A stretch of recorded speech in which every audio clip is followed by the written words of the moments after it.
What's up guys? Kumusta kayo? It's me again, Joseph Kate. For today's video guys, let's talk about is it okay to have multiple savings account sa BDO? Or okay lang ba magkaroon ng maraming savings account sa BDO? At okay lang ba na lahat sila ay may debit card or passbook? So ngayon, i-share ko sa inyo yung kasagutan based sa research and experience ko. Pero bago yun, nais muna kitang imbitahan na mag-subscribe sa YouTube channel ko kung bago ka pa lang kasi marami pa po akong i-share ng mga tutorials, knowledge, and experience of mine in the future. Kaya naman huwag niyong kalimutan mag-subscribe para updated kayo lagi sa mga vlogs na i-upload ko. Yun lang po at sobrang maraming salamat po. So ngayon guys, to answer your questions directly, the answer is yes. Pwede kayo makapag-open ng maraming savings account sa BDO at pwede rin na lahat ng yon is magkaroon ng debit card kasi okay lang yon sa part ni BDO. Basta make sure lang guys na may pera kayo, diba? So kasi guys, kahit marami kayong account tapos makikita naman ni BDO na wala naman kayong i-deposit.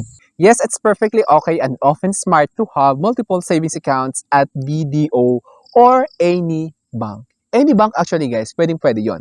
For better money management. Kasi the purpose guys is if you have multiple savings account, mamamanage ninyo yung pera. It's because lalo na kung may business kayo. Then ito ay para sa supplier, ito ay para sa pangsahod ng staff, ito ay para sa sales, ito ay para sa, ganyan. So mabilis nyo lang mamamanage yung pera ninyo sa BDO. Like separating emergency funds or for personal needs kung hindi kayo negosyante. Para sa emergency funds, daily spending, or different goals. Pang travel, something ganyan. Like for example, okay, itong pera na to, dinideposit ko dito is pang travel ko sa Hong Kong or sa Disneyland or di kaya sa Europe. Diba? Ang galing. Sa nakarating. Tapos, ito naman ay para sa daily needs. Something ganyan. And BDO allows this. So, ina-allow ni BDO yun guys. But be aware of the rewards points roles need 100k average daily balance per account or ADB to earn points and manage multiple accounts easily via BDO online. So, kailangan nyo malaman guys na kapag may multiple accounts kayo, si BDO guys is nagbibigay lamang ng points kapag yung account niyo is may 100,000 average daily balance. Below 100,000, wala kayong ma-earn na rewards. So like for example, diversified or alam mo yon, hati-hati yung pera ninyo, hindi kayo makakapag-earn kasi umabot ng 300,000 lang yung pera ninyo, tapos 5 yung account niyo. So, hindi aabot ng tigwa 100k yung isa. Like, for example, inabot niyo yung 100k yung isa, okay lang din. So, ang gulo. Then, pwede niyo siya i-manage lahat, guys, sa BDO online. Para naman sa katanungan, guys, if it's okay lang na magkaroon ng debit card lahat ng savings account niyo sa BDO, the answer is yes. It's perfectly okay and often smart to have multiple BDO savings account each with its own debit cards, as this helps with budgeting, example for bills, one for savings. And BDO system allows linking cards in multiple accounts. Though there are limits, you can manage this easily via BDO Online or BDO Pay, linking various accounts for convenience. But always check specific accounts types like joint or for linking compatibility. Kasi hindi lahat guys ng account sa BDO is pwede nyo i-link sa BDO Online at BDO Pay. Then, why multiple accounts are good? So, bakit nga ba maganda na magkaroon tuloy ng maraming accounts sa BDO? Goal-oriented savings. Of course, dedicate accounts for specific goals, emergency, travel, down payment. So, kapag may sarili kayong yung pang down payment ninyo, yung pang travel ninyo, pang business ninyo, may mga sariling account, hindi halo-halo yung pera ninyo sa account ninyo sa BDO, magkakaroon siya ng perfect management. Kasi kapag halo-halo, yung pangsahod, yung pang-rent sa bahay, magkakagulo talaga yung utak nyo, promise. Budget control. Prevents overspending from one big pot. Kasi guys, kapag, di ba, may laman yung savings account yung million. So, makikita mo malaking pera yon. So, hindi mo makikita na yung iba pala doon is para pala sa emergency fund, iba pala is para pangbayad ng bills, yung iba pala pambayad ng kautangan, diba? Tapos nilose time mo yun, nag-SM kayo or nagpunta kayo sa ibang bansa, nag-enjoy kayo, makikita mo, may ano pa naman, 900,000 pa naman, 800,000 pa naman, 700. Hindi mo alam, nasasagasaan na pala yung pang renta nyo sa bahay, pangbayad, pang ano nyo sa negosyo, ganyan. Kaya it's okay na magkaroon ng multiple savings account sa BDO. Financial clarity gives you a clear picture of your money's purpose. Ito yung pinaka-crucial part.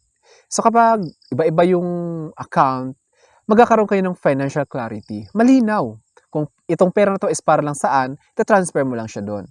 So ngayon, kapag halo-halo nga, tulad ng sabi ko, magkakagulo talaga siya. Like for example, pumunta kayo sa isang luxury item, isang luxury brand, isang luxury store, o makikita nyo ang laki-laki. Yung pala, tulad ng sabi ko, ganon.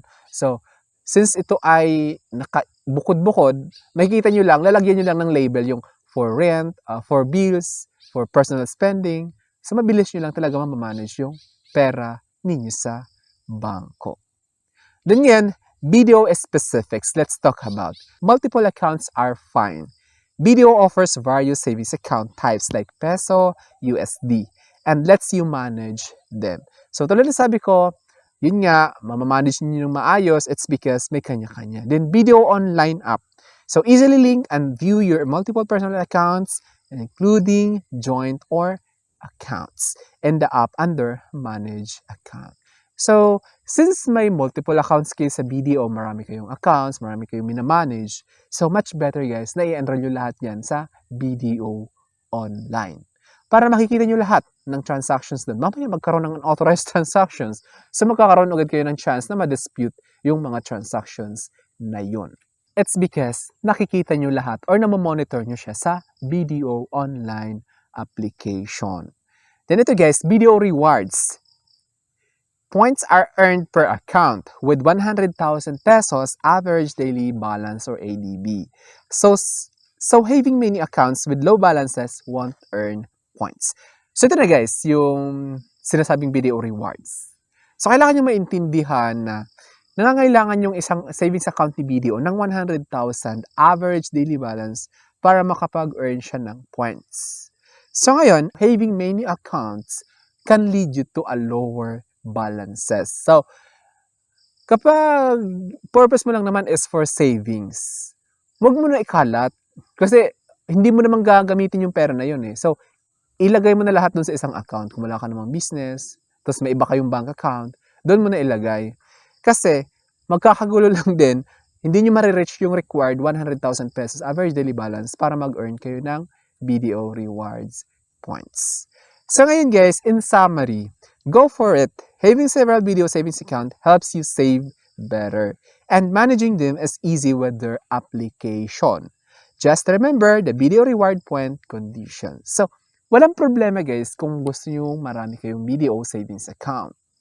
Ang kailangan nyo lang i-consider is yung rewards points. Siyempre, marami kayong account, so kailangan nyo i-maintain yung balance nun. Hindi naman pwedeng bumaba sa required average daily balance, masya-charge kayo ng service charge. Basta din yun na-reach yung required. So, sinabing required, yun talaga yung, kumbaga, importante or kinakailangan talaga na ma-meet ninyo para hindi kayo ma-charge kapag bumaba sa required daily balance. Tapos ito namang 100,000 is hindi naman siya required talaga. Kasi kailangan lang ito guys kung gusto nyo mag-earn kayo ng rewards points sa BDO. So I think that's all for now. So sana may na-share ko. Don't forget to subscribe for videos. It's me again, Joseph Kate, that says, we don't have cash because we go for cashless transactions. Bye-bye!